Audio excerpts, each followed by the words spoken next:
One thing that I've noticed in construction, sometimes when these guys don't think that you can speak Spanish, they think that you're gonna have no way of being able to communicate. But he overstepped dramatically to the point where it affected my business model.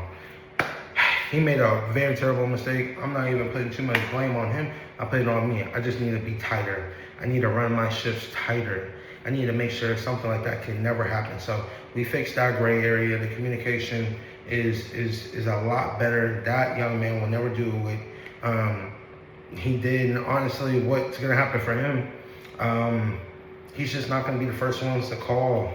You know, he's just not going to be the one that I'm willing to pay a little bit more to get the job done. I'm the type, I'm going to pay you a little bit more just to get the job done. If you do the work that two people would typically charge me for, you'll get the money for the two people that would typically charge me for. You know, it's crazy. That particular individual prepped both roofs the day before.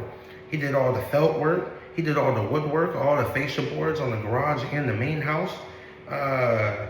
You know, he did a bunch of work. You know what I paid him? Paid him $750 for the day. He knocked it out.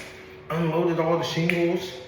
Like, I'm talking about, I forgot how many bundles it was. Those presidential style shingles. He unloaded all the bundles. He did all the well work. He did all the drywall repairs. There wasn't that much drywall repairs, but there was a lot of woodwork and the fascia boards that had to be replaced.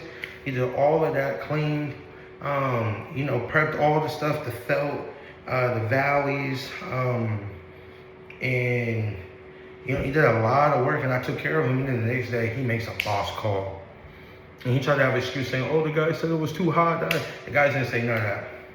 The guys didn't say none of that. The guys were gonna blitz the job like they were told to blitz the job.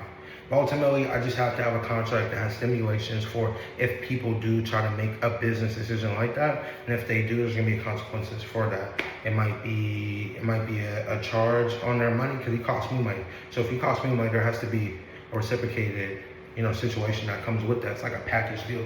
If you got me, I gotta get you. But if it's not in writing, I can't do that to you, and I'm not trying to do that to you because I'd rather just pay you to leave. You know, I'd rather pay you to leave than to try to withhold and it causes problems. No, I'm gonna pay you so you can leave and go on your way. But now I know how to, you know, work with you. But nonetheless, I'm gonna say this once and I'm gonna say this time and time again. Make sure your contracts are tight. Make sure your contracts are diligent, and make sure you do your due diligence. And make sure if you're subbing things out, you're subbing it to licensed and insured guys. And make sure you're subbing things out to guys that you trust and you know they're gonna execute the job.